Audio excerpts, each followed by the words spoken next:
तो हाँ भाई, सारा ने प्यार भरी राम राम। उम्मीद करूं सारा एकदम बढ़िया होगा, मस्त होगा, बिंदास होगा। आज का अपनी राजस्थान की ज्योग्राफी का बहुत शानदार टॉपिक है, बहुत ही इजी सो टॉपिक है। ये तो डरता रहो क्या सर, राजस्थान में कृषि कराओ कृषि कराओ कृषि कराओ क्या। अरे इतना शानदार टॉपिक है, बहुत इजी टॉपिक है। एक बात बताओ, तुम यानी कि कृषि के बारे में जानते ही नहीं का, खेती बाड़ी के बारे में तो जानता होगा। राजस्थान की 62% जनसंख्या वो केवल खेती के ऊपर निर्भर है। यानी उनकी आजीविका का मुख्य साधन क्या है, खेती है। तो खेती के बारे में हम आराम से जानते हैं। तो बस वही क्वेश्चन आते हैं और इसमें कुछ भी नहीं पूछा जाता। कोई बाजरे की किस्मा है, गेहूं की किस्मा है, जो ज्वार चावल सब के बारे में जानो थे। और अगर मैं कहूँ तो बहुत ही शहरी टाबर होने सर, माने तो बिल्कुल भी ध्यान को नहीं का मूंग और मोठ क्यों है, तो भी बताना आराम से समझाऊंगा। बिल्कुल क्लास में जीरो बेसिक हूं, बहुत शानदार तरीकों साथ साथ में नोट्स बना लियो। कोई भी बात समझ में नहीं आवा तो आराम पूछ लियो। एकदम क्लास ने आराम मस्तियों शुरू कराएंगा भाई। तो आज का हमारा जो टॉपिक है वो है राजस्थान के अंदर कृषि। सीटी के अंदर हर पारी के अंदर 4 से 5 सवाल केवल राजस्थान की कृषि से पूछे गए थे। और कोई ज्यादा हार्ड सवाल नहीं थे, नॉर्मल से क्वेश्चन इसमें आए थे भाई। कौन सी नकदी फसल है, कौन सी खरीफ की फसल है, कौन सी रबी की फसल है। कोई बात नहीं, अपन आराम से टॉपिक को बढ़िया तरीके से पढ़ेंगे। बताओ फिर फटाफट मैं क्लास ने चालू कर दूं। 1 या 2 मिनट आपकी जो भी कमेंट हो, फिर बैंक बाद में मैं कमेंट ने को नहीं देखूंगा अभी। प्रियंका गुर्जर, सीटी में कितने क्वेश्चन आएंगे ये तो देखो भाई, एग्जामिनर पर डिपेंड होता है। हर पारी के अंदर वो कभी ज्योग्राफी ज्यादा लेता है, कभी हिस्ट्री ज्यादा लेता है, कभी आर्ट एंड कल्चर ज्यादा लेता है। ये उसके ऊपर डिपेंड होता है भाई। उसका जो भी फेवरेट सब्जेक्ट होता है उससे वो क्वेश्चन उठा लेता है। बस कमेंट पर ध्यान मत देना। ईश्वर गुर्जर, तेरी कमेंट पर तो ध्यान दूं को नहीं भाई मैं अब। और बताओ। राधे राधे, ठीक है भाई। चलो, सबकी यही कमेंट है, जय हिंद भाई।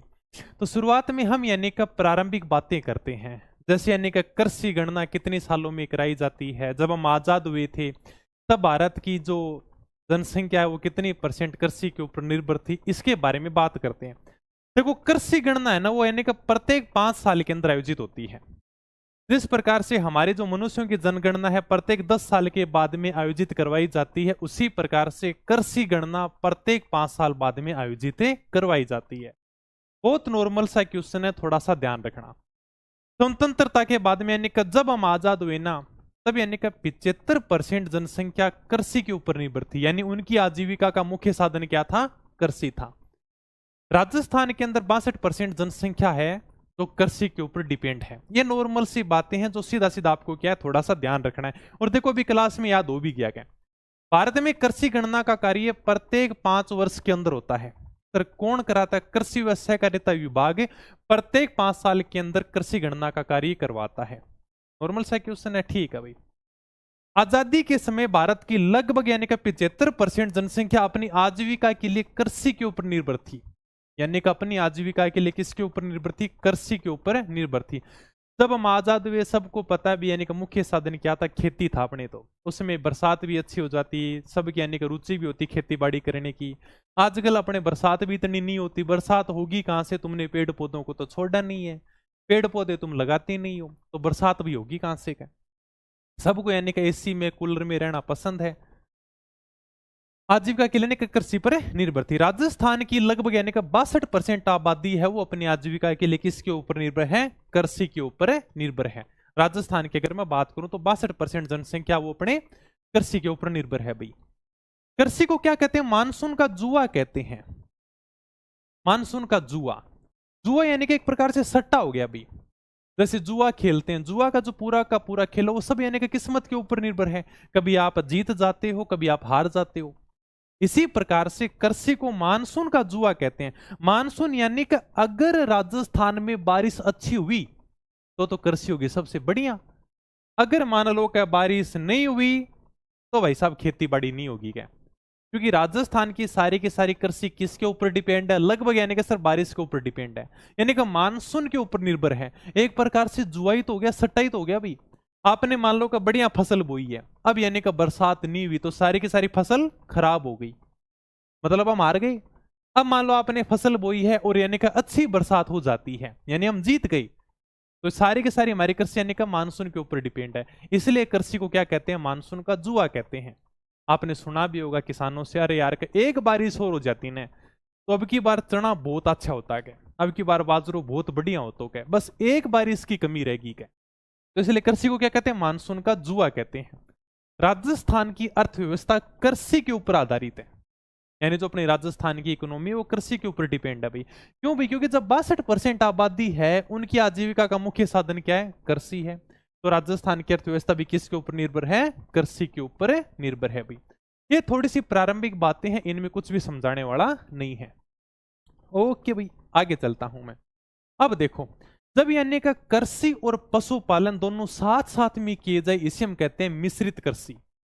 यानी कि लोग पशुपालन करते हैं, आपने ऐसे लोग देखे होंगे जो यानी केवल पशुपालन से अपना घर परिवार चलाते हैं, उनके पास में खेती बाड़ी नहीं होती भी, जमीन होए को नहीं। अगर कहेंगे बढ़िया जमीन ही तो दादू जी पहली सरका आ गया भाई, जमीन छोड़ी को नहीं। और कहेंगे जमीन है भी तो यानी कि कोई मेरे जैसा छोरा है बेटा है वह यानी कि धीरे धीरे जमीन सरकाने लग रहे हैं, नई नई स्कॉर्पियो लाने लग रहे हैं। तो वही बात है, यानी कि अगर कोई पशुपालन करे और कृषि करे, दोनों अगर साथ में करता, मान लो कि कोई खेती बाड़ी भी कर रहा है और साथ साथ में यानी कि पशुपालन भी कर रहा है, यानी कि गाय भैंस भी रख रहा है, दोनों काम अगर साथ में किए जाए उसे हम कहते हैं मिश्रित कृषि, यानी कि मिक्स कर दिए भाई। कुछ लोग ऐसे होते हैं जो केवल पशुपालन करते हैं, अपना घर परिवार केवल यानी कि गाय भैंसों का दूध बेचकर चलाते हैं क्योंकि उनके पास में जमीन नहीं होती। कुछ लोग ऐसे होते हैं जिन केवल खेती बाड़ी करते हैं, भैंस वैंस नहीं रखते। तो दोनों रखते हैं, यानी कि जिनके पास में जमीन भी है, खेती बाड़ी भी कर रहे हैं और यानी कि पशुपालन भी कर रहे हैं। ऐसी जनसंख्या राजस्थान में 75% है जिनके पास में कृषि भी है, पशुपालन भी है, दोनों काम कर रहे हैं। तो यानी कि कृषि और पशुपालन पर राजस्थान की 75% जनसंख्या निर्भर है। ओके, और अगर मान लो कि कृषि और पशुपालन हम दोनों साथ साथ में करते हैं, हम क्या कहते हैं, मिश्रित कृषि कहते हैं। हाँ, ये थोड़ा सा देखो आंकड़ा अपने को ध्यान रखना है, ऐसे क्वेश्चन यानी कि आरपीएससी के अंदर पूछे जाते हैं। और ये जो अभी यानी कि अपने कौन सा पशुधन वाला पूछा था, ये तो अपने सीटी के अंदर भी पूछा गया था। ये नॉर्मल सा क्वेश्चन है, हमेशा यानी कि आर्थिक समीक्षा के हिसाब से इनके आंकड़े चेंज होते रहते हैं भी, किस फसल का अंश कितना है, पशुधन का अंश कितना है। देखो क्या 2023-24 यानी कि आर्थिक समीक्षा के हिसाब से बात कर रहा है कि खाद्यान्न का उत्पादन यानी कि अन्न का उत्पादन 245.1 लाख मीट्रिक टन होने का अनुमान है। यानी कि आर्थिक समीक्षा के हिसाब से 2023-24 में राजस्थान के अंदर खाद्यान्न का उत्पादन है वो 245.1 लाख मीट्रिक टन होने का अनुमान है, जो पिछले साल से कम है। यानी कि अनुमान ये लगाया कि भाई देखो पिछले साल से यानी कि अब की बार अनाज कम होगा क्या, ये एक आर्थिक समीक्षा के हिसाब से अनुमान है। आपको थोड़ा सा आंकड़ा ध्यान रखना, ऐसे एग्जाम में सवाल आ जाते हैं। तो पिछले वर्ष के तुलना में लगभग यानी कि 3.8% कम रहेगा क्या, पिछले साल की तुलना में 2023-24 के अंदर अनाज है वो कम है आर्थिक समीक्षा के हिसाब से। कितना भी 245.1 लाख है मीट्रिक टन है। 2023-24 की बात कर रही है भी आर्थिक समीक्षा के हिसाब से आंकड़ा है। इसके अंदर फसल क्षेत्र का अंश वो 44.53% है, पशुधन का वो 48.58 है, वानिकी क्षेत्र का 6.40 है और मत्स्य क्षेत्र का 0.49% अंश है। यह टोटल यानी का अंश बताया गया है। आर्थिक समीक्षा के हिसाब से किस क्षेत्र का कितना अंश है, ये अपने को सीधा सीधा आंकड़ा याद रखना है। एग्जाम में सिंपल सा क्वेश्चन आया था भाई 2023-24 के अनुसार पशुधन क्षेत्र का अंश कितना है, बस ऐसे ही क्वेश्चन आएगा, बाकी कुछ भी नहीं पूछेगा। शायद ऑप्शन में उसमें 50% था। ये देखो नॉर्मल सी बातें हैं जो आर्थिक समीक्षा के अपने को आंकड़े हैं, सीधे सीधे ध्यान रखने हैं। ओके भाई, चलते हैं आगे। ठीक है सर, चलो थोड़ी सी और प्रारंभिक बातें कर लेते हैं। राजस्थान का अन्न भंडार यानी कि अन्न यानी कि अनाज का भंडार या फिर खाद्यान्न की टोकरी भी कहा जाता है, किसको कहते हैं, गंगानगर को कहते हैं। ये नॉर्मल सी प्रारंभिक बातें हैं जो हम यानी कि जिलों के उपनाम में शुरुआत में पढ़ चुके हैं। अन्न का भंडार किसे कहते हैं, खाद्य की टोकरी, खाद्यान्न की टोकरी किसको कहा जाता है, गंगानगर को कहा जाता है। क्योंकि कई सालों तक गेहूं के मामले में गंगानगर नंबर 1 रहा है और गेहूं के सर्वाधिक उत्पादन के कारण ही गंगानगर को क्या कहते हैं, अन्न का भंडार कहते हैं। वर्तमान में अगर बात करूं मैं, गेहूं का सर्वाधिक उत्पादन हनुमानगढ़ करता है, लेकिन आज भी सर्वाधिक क्षेत्रफल में गेहूं गंगानगर के अंदर ही बोया जाता है। ये भी मैं आराम से तुम्हें बताऊंगा अभी। इसलिए राजस्थान का अन्न भंडार किसे कहते हैं, गंगानगर को कहते हैं, गेहूं उत्पादन के कारण कहते हैं। फलों के मामले के अंदर भी भाई साहब गंगानगर है, नंबर 1 है। इसलिए हम क्या कहते हैं, फलों की टोकरी कहते हैं। किसको कहते हैं, फलों की टोकरी? गंगानगर को कहते हैं। ठीक है। मसालों के मामले में राजस्थान का देश में दूसरा स्थान है। पहला स्थान किसका है? पहला स्थान है मध्य प्रदेश का। राजस्थान का दूसरा स्थान आता। मसाला तो सारा जानो होते, लूण, धनियो, मिर्च, सारा का सारा क्यों मसाला है। ठीक है, फिर भी नहीं समझ में हो तो देख लियो, सारा का सारा मसाला। मसाला का मामले में राजस्थान को देश में दूसरा स्थान है। ये बात याद रहे तो कोई बात नहीं, लेकिन ये जरूर याद रखना कि राजस्थान में नंबर 1 कौन है मसालों के मामले में। राजस्थान के अंदर पहला जिला है बारां। ये आपको जरूर ध्यान रखना भी। राजस्थान में मसालों की दृष्टि से पहले स्थान पर कौन है? बारां है। ओके भाई, हो गया, बस चलते हैं, नॉर्मल सी बातें हैं। अब यानी कि देखो, हमारे राजस्थान में विभिन्न प्रकार की कृषियां की जाती हैं और यहां से कई बार एग्जाम में सवाल पूछे गए हैं। शुष्क कृषि है, सिंचित कृषि है, आर्द्र कृषि है, जूमिंग कृषि है, जिसे हम स्थानांतरित कृषि भी बोलते हैं। बहुत इंपॉर्टेंट है भाई, यहां से बहुत बार एग्जाम में सवाल पूछे गए हैं। सर ये जूमिंग कृषि क्या होती है, ये आर्द्र कृषि क्या होती है, शुष्क कृषि क्या होती है? अरे मैं को क्लास में समझा दूंगा ताने, अभी तक बताओ तारे कोई भी बात समझ में नहीं आई तो आराम में पूछ सको थे।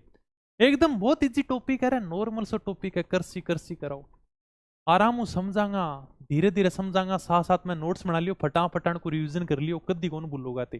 ये कोई भी एग्जाम दे लियो बैंक बाद में। बताओ बताओ, फटाफट समझ में आ गया तो मैं आगे चालू भाई। भूगोल राज्य व्यवस्था की बुक कब आएगी भाई? थोड़ा सा टाइम लगेगा उसके ऊपर, जल्दी निकालेंगे। ये जो आपके सामने नोट्स हैं इनको थोड़ा अपडेट करेंगे बस। हाँ, सूरतगढ़ में मिल जाएगी भाई हरीश। समझ में आ गया तो बताओ, फिर मैं आगे चालू। आज मौका मिला लाइव आने का, चलो बढ़िया बात है। ओके सर, किस्मत कह रही है, ठीक है भाई। अरुण कह रहे अच्छा पढ़ाते हो, चलो ठीक है, मैं आगे चलता हूँ भाई। अब यानी कि देखो, विभिन्न प्रकार की कृषि पद्धतियां, इनके बारे में थोड़ी सी बातें कर लेते हैं राजस्थान के अंदर। सबसे पहले देखो, नाम से ही पता चल जाएगा, हमें कुछ भी रट्टा नहीं मारना है। शुष्क कृषि। शुष्क कृषि वहां पर की जाएगी जो यानी कि क्षेत्र शुष्क होगा, यानी कि मरुस्थलीय क्षेत्र है। हमारे राजस्थान में मरुस्थलीय क्षेत्र कहाँ है?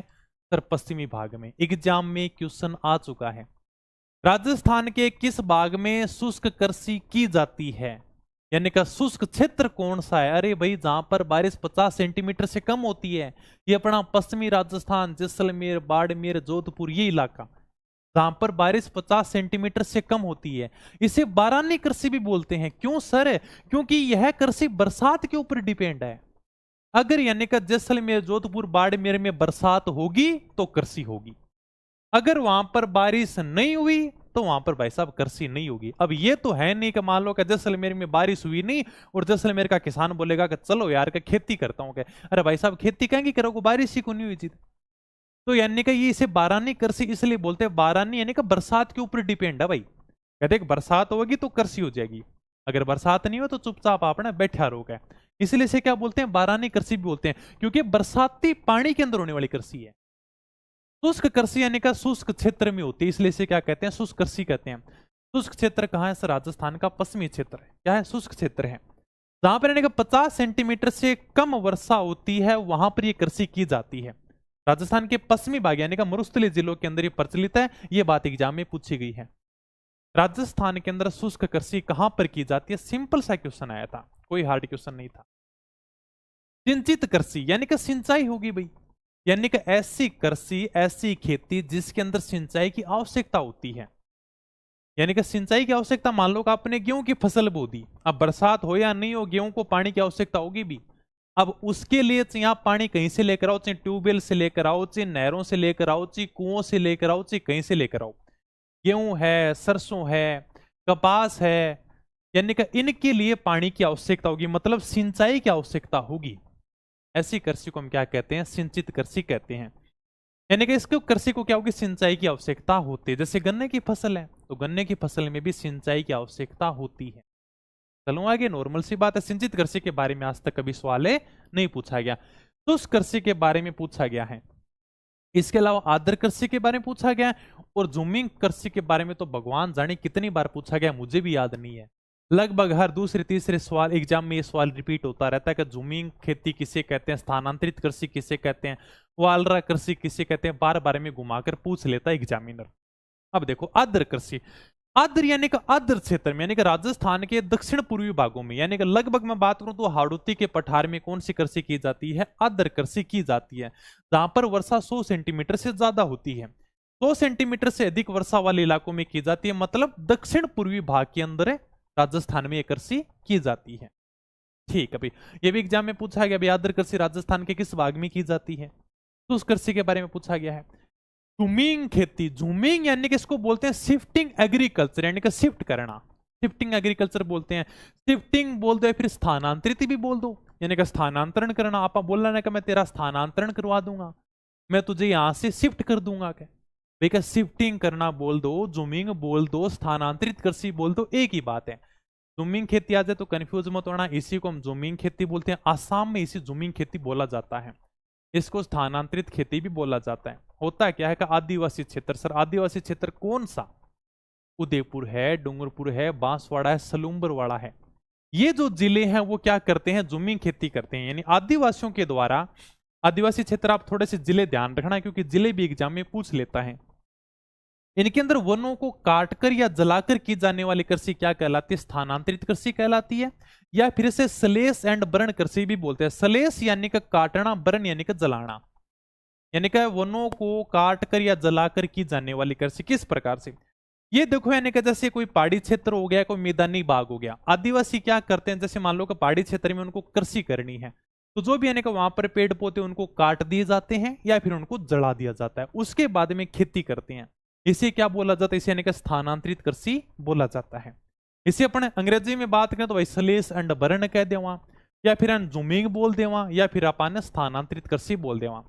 ग्रास्या कहते हैं कि देखो, हम तो इसे अपनी भाषा में वालरा कृषि बोलेंगे क्या, क्योंकि हमारा एक लोक नृत्य भी है जिसका नाम है वालरा, और ये कृषि भी कौन सी है? वालरा कृषि है। तो ग्रास्या इसे क्या बोलते हैं? वालरा कृषि बोलते हैं।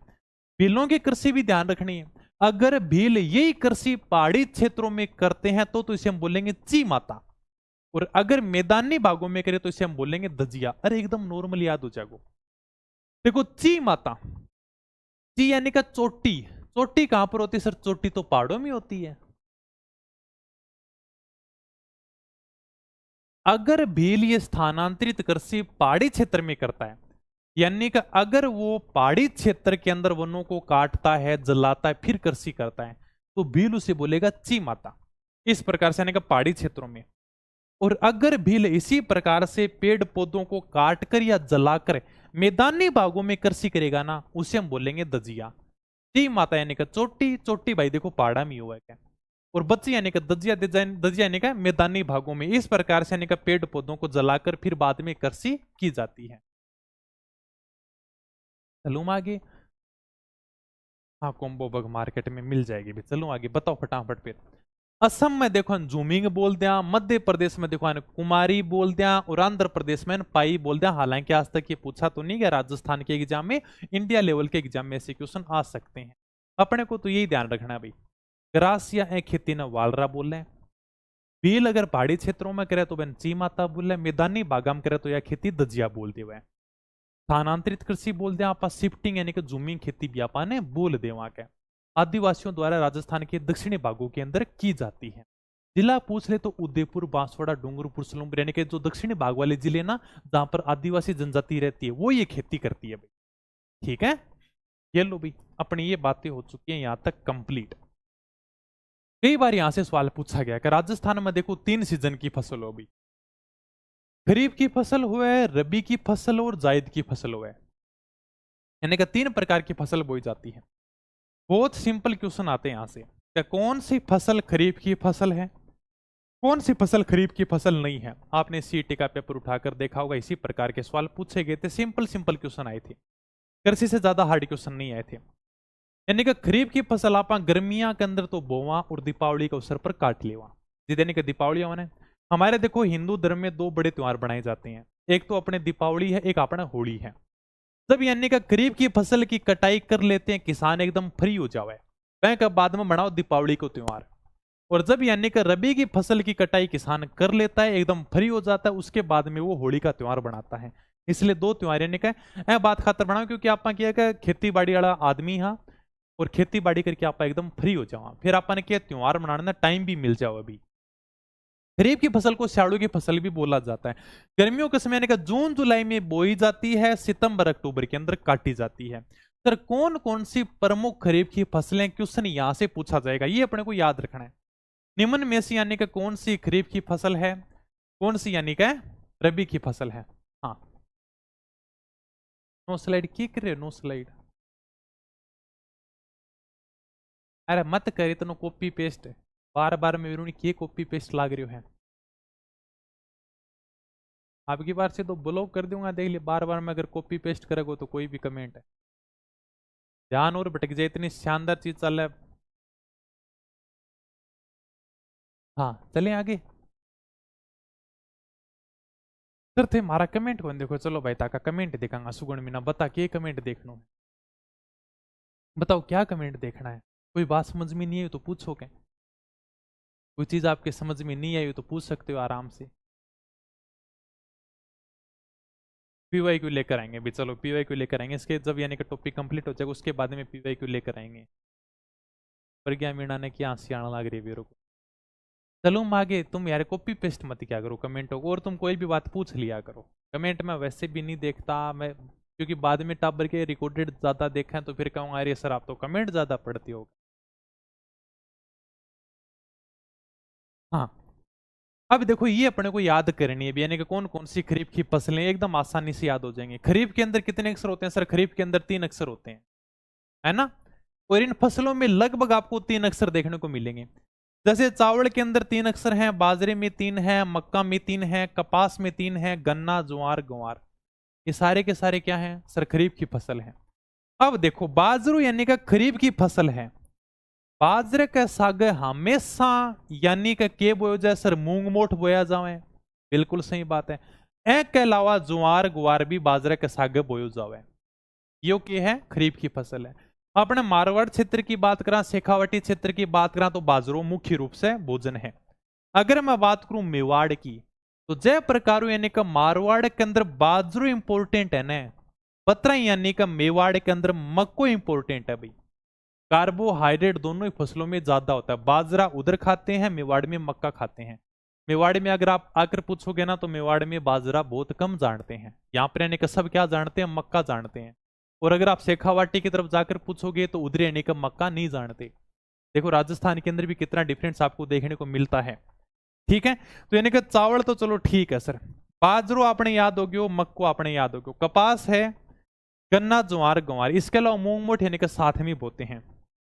मूंगफली है, सोयाबीन है, अरंडी, तिल, अरहर, उड़द, ये 3-4 नाम आपको याद रखने पड़ेंगे। इनका ट्रिक मत निकालना, बहुत छोटे छोटे नाम है, वैसे भी तुम आराम से याद कर लोगे क्योंकि तुम सारे के सारे किसान हो, तुम आराम से समझ जाओगे।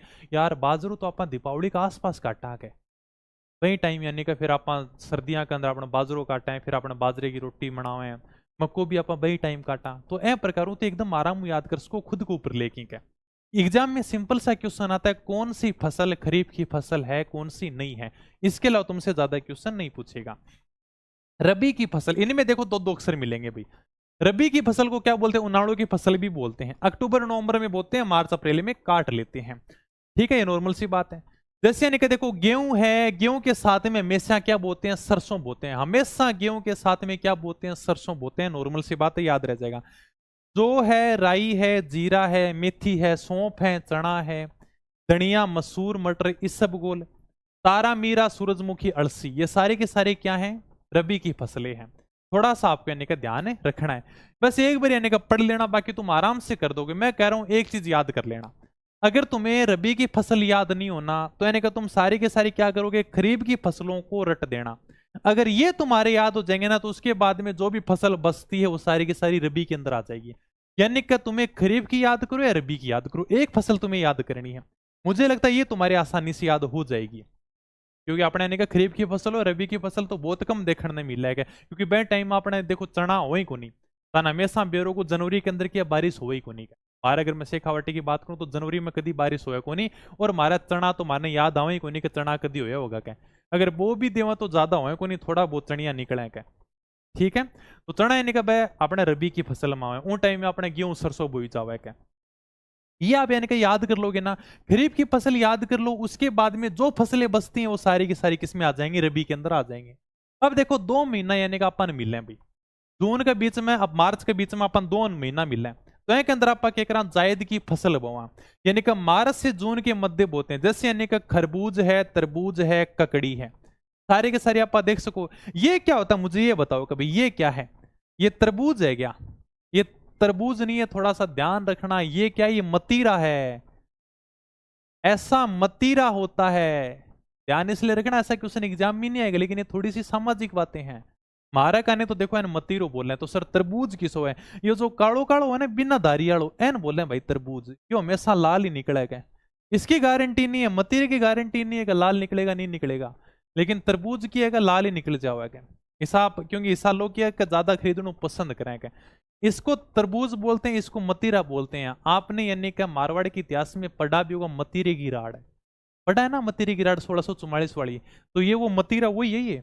ये आपने ये तो नहीं पढ़ा ना कि तरबूज की लड़ाई, नहीं सर, हमने तो मतीरे की लड़ाई पढ़ा है। तो इसी मतीरों के लेकर लड़ाई हुई थी, और मारवाड़ के अंदर शेखावाटी के अंदर ये मतीरे उगते हैं, तरबूज रूज नहीं उगते हैं, ठीक है? ये तो शहरी लोगों के तरबूज रूज। ये अपना खरबूजा हो गया, अभी ये तो आपको याद ही होगा, ये यानी कि जायद की फसलों में आते हैं।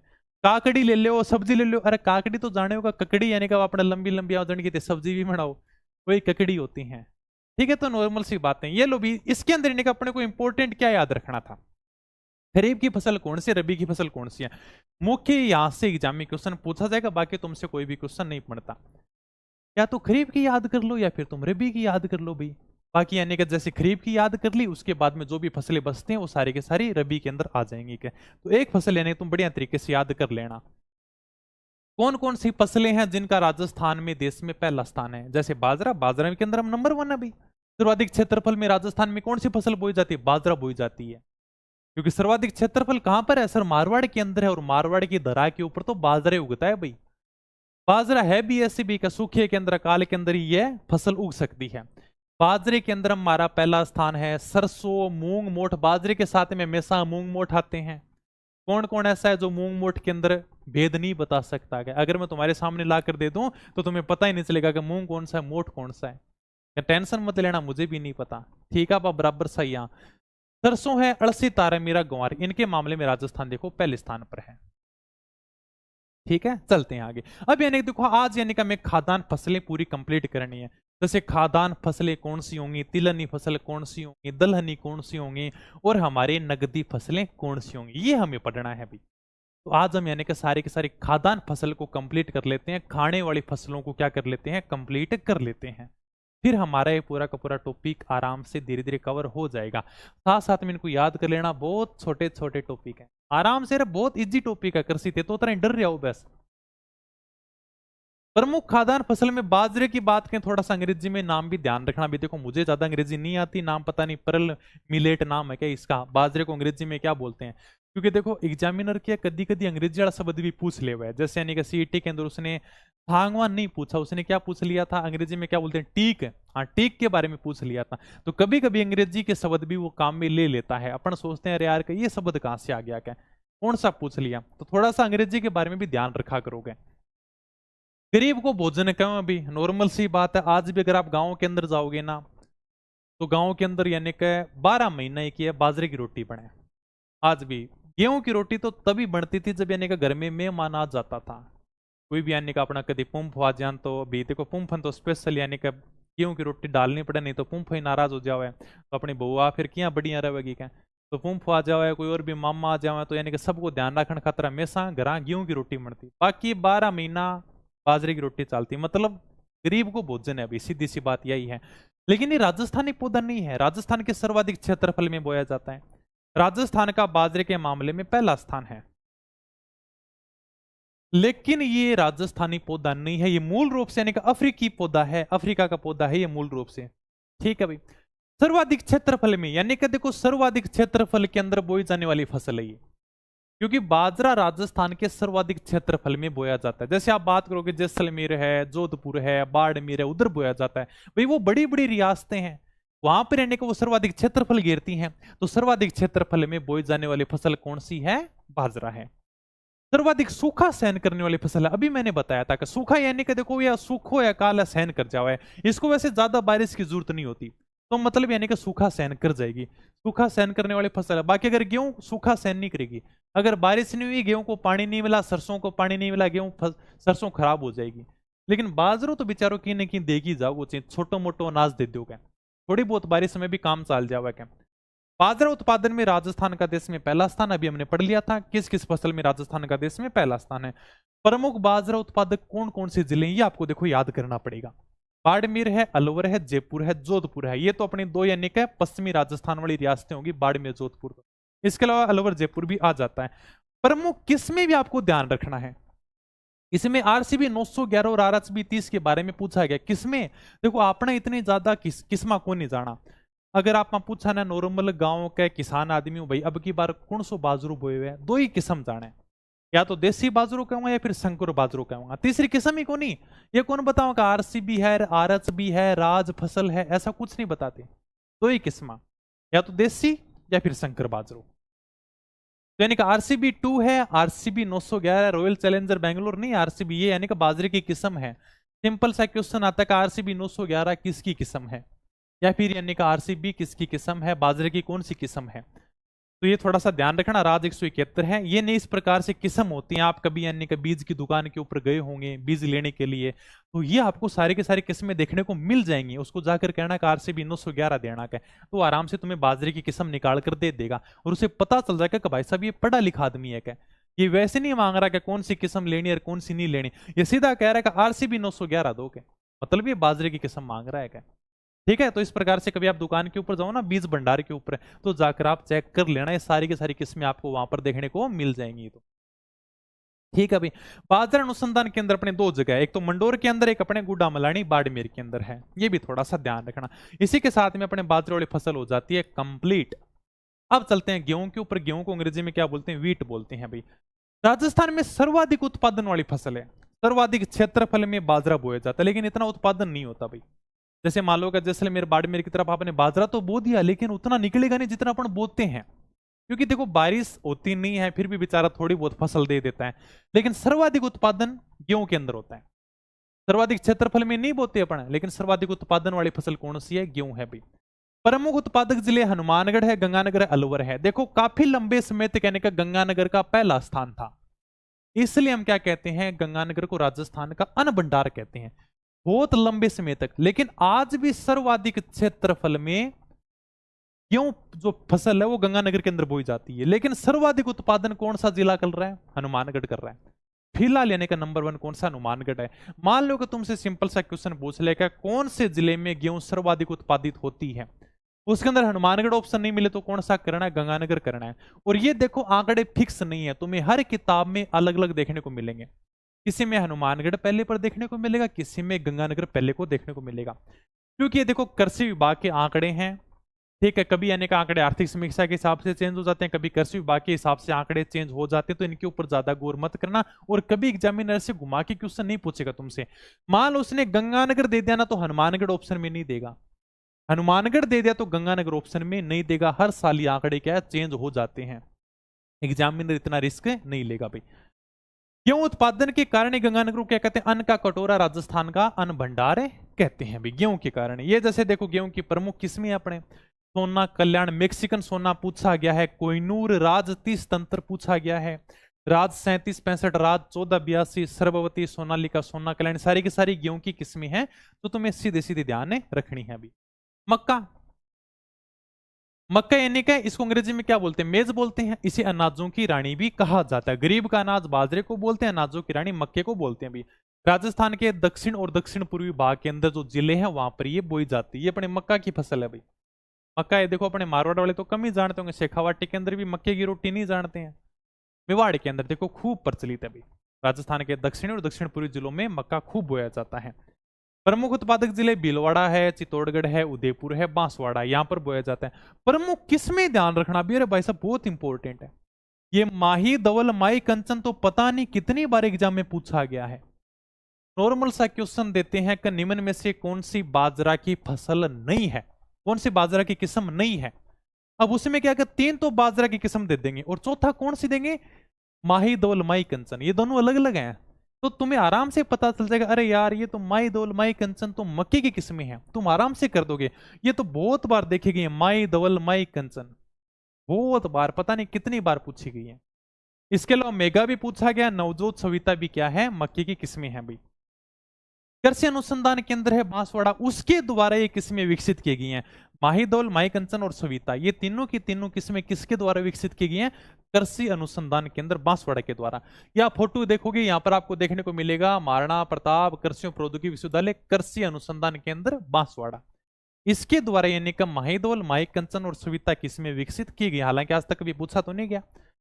ये देखो दो बार पूछा गया, राजस्थान पुलिस 2022 या 24 के अंदर पूछा गया था, और एक एग्जाम में और पूछा था, शायद आरएस के अंदर पूछा था 1992 94 में, कन्फर्म तो नहीं है, लेकिन दो बार एग्जाम में सवाल आ चुका है कि मक्का की फसल को पकने में लगभग कितने दिन का समय लगता है। तो यानी कि मक्का की फसल को पकने में 110 दिन का समय लगता है। शायद यह राजस्थान पुलिस 2024 में पूछा गया था भाई, कन्फर्म तो मेरे को भी इतना याद नहीं, लेकिन दो बार एग्जाम में सवाल आ चुका है।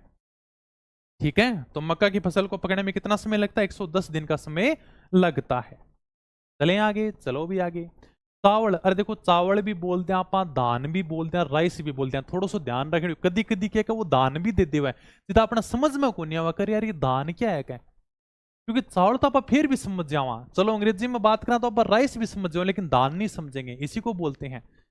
चावल भी बोल दो, दान भी बोल दो, राइस भी बोल दो। ठीक है भाई।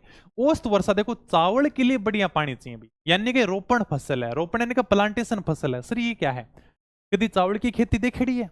ए प्रकार यानी कि खेत के अंदर पहले पानी भरा जाता है, पानी पानी होना चाहिए, आज यानी कि ब्लू है पानी पानी, वो पानी पानी होना चाहिए, यानी कि पूरे खेत में पानी होना चाहिए। और यानी कि किसानों को इसमें मेहनत ज्यादा करनी पड़ती है भाई, किसान भाई ज्यादा लगाना पड़े, और बैंक के बाद में क्या यानी कि चावल की फसल रोपनी पड़ेगा। इस प्रकार से यानी कि चावल की रुपाई की जाती है पानी के अंदर, यानी कि रोपण फसल है, प्लांटेशन फसल है ये। औसत वर्षा 100 से 150 सेंटीमीटर है। प्रमुख उत्पादक जिले बूंदी के अंदर सर्वाधिक होता है, एग्जाम में पूछा भी गया। ये देखो उत्पादक जिले तो आपको ध्यान रखने ही रखने हैं। कभी चावल सर्वाधिक कहां पर होता है? बूंदी का, तो बासमती चावल भी बहुत ज्यादा फेमस है। तो प्रमुख उत्पादक जिले बूंदी सर्वाधिक, इसके अलावा हनुमानगढ़, कोटा, बारां, ये क्या है? चावल के प्रमुख उत्पादक जिले हैं। इसके अलावा चावल की किस्में आपको ध्यान रखना है, माही सुगंधा, ये ध्यान रखना, माई धवल माई कंचन अलग है, माई सुगंधा अलग है, ये मैं पीछे भी बताने वाला था। माही धवल माही कंचन मक्का है, माई सुगंधा चावल है, सुगंध यानी कि चावल। संबल है, पूछा गया है, रत्ना, कावेरी, परमल, बासमती, डागर, ये सारे की सारी चावल की किस्में। बासमती तो तुम वैसे भी बता दोगे, आप दुकान के ऊपर जाते हो कभी, यानी कि गांव के अंदर आता है, बासमती चावल ले लो, बासमती चावल है। बासमती चावल यानी कि बूंदी का फेमस है क्या? बासमती चावल देखे जाएंगे, यानी कि प्रकार का है। सर बासमती चावल की थोड़ी सी विशेषता यानी कि लंबा लंबा दाना मिलेगा आने का, क्या आप कभी देखना क्या, फोटो के अंदर जाकर सर्च कर लेना है, कभी दुकान के ऊपर जाओ ना तो उसको कहना कि मुझे बासमती चावल दिखाओ क्या, तो बासमती चावल यानी कि इसके आपको लंबे दाने देखने को मिलते हैं। ठीक है, तो यानी कि बासमती चावल यानी क्या है? बूंदी का प्रसिद्ध है। पुलाव, बासमती पुलाव भी आपने जैसे सुना होगा, कभी खाना वाना खाने गए होगे। पुलाव कुछ नहीं है, चावल को फुला देते हैं वही पुलाव है। आपने चावल पकाओ, अरे बड़े लोग क्या बोलते हैं इनको? पुलाव बोलते हैं। हमारे दान, हाँ धान बोल दो, चावल बोल दो। राजस्थान में दान का कटोरा किसको बोला जाता है? गंगानगर को बोला जाता है। और चावल अनुसंधान केंद्र कहां पर है? बांसवाड़ा के अंदर है। चलो भी आगे, ज्वार, ज्वार यानी कि इसको सोरगम भी बोलते हैं भाई अंग्रेजी के अंदर। इसका उपयोग भी यानी कि बियर अल्कोहल बनाने में किया जाता है। हालांकि मुख्य रूप से यानी कि इसका जो उपयोग है वो यानी कि पशुओं को चारा देने में किया जाता है।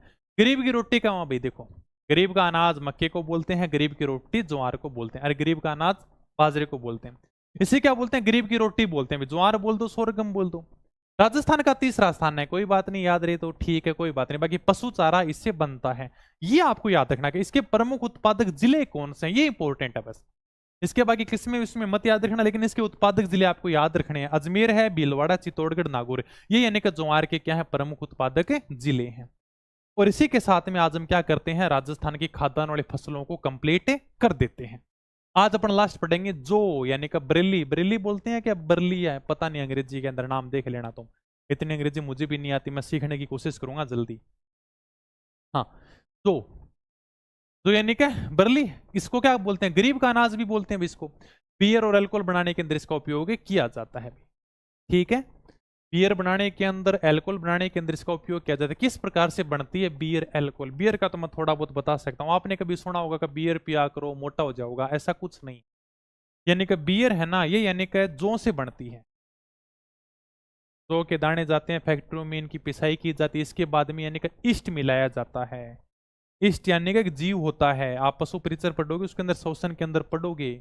ईस्ट यानी का अवायवीय श्वसन प्रक्रिया के द्वारा ईस्ट क्या करता है, अपना श्वसन की प्रक्रिया को कंप्लीट करता है, ईस्ट जीव होता है। जैसे हिंदी में क्या बोलते हैं, हिंदी के अंदर इसको बोलते हैं खमीर, ईस्ट को बोलते हैं।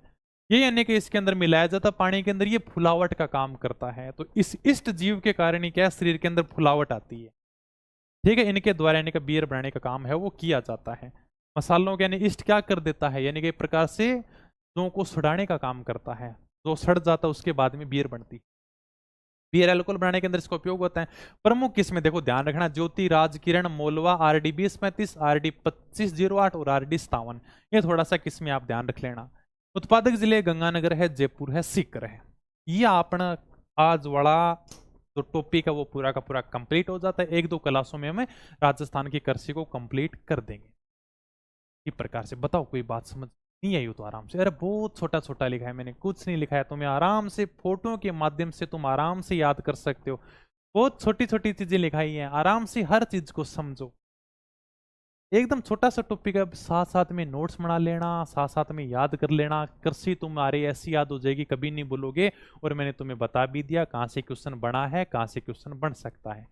PDF में इसकी अपनी पढ़ाई ऐप के ऊपर अवेलेबल करवा दूंगा।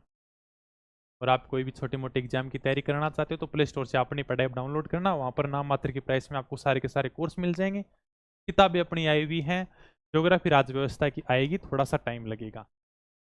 कल भी क्लास लेके आएंगे। और बताओ sir, thank you sir ji, excellent session. और बताओ कोई बढ़िया, यानी कि साथ साथ में इन चीजों को तैयार करो। जब हमारा कृषि वाला टॉपिक कंप्लीट हो जाएगा उसके बाद में हम एग्जाम में पूछे के सारे क्वेश्चन लेकर आएंगे।